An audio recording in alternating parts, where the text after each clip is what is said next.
All right, welcome back, my friends. It is time for us to introduce our very first book that we are going to read together this summer, and that is by the acclaimed, esteemed author E.L. Konigsburg.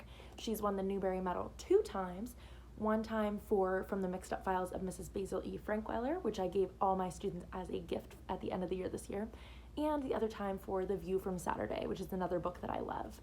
But we are going to be reading, I think, a lesser known one of her books, but one that had a big impact on my childhood after finding it on a whim through some kind of book raffle or one of those situations where you got to, pick out a book for free, and this one, just out of the selection I had, sounded the best, and I ended up loving it and have reread it many times. So The Outcasts of 19 Schuyler Place was published in 2004, I believe.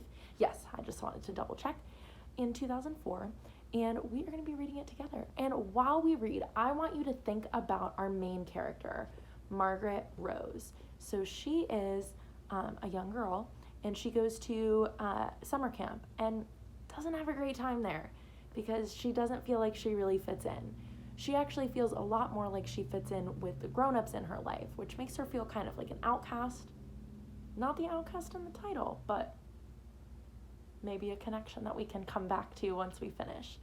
But really, when we read this book, I want us thinking hard about Margaret Rose as a character.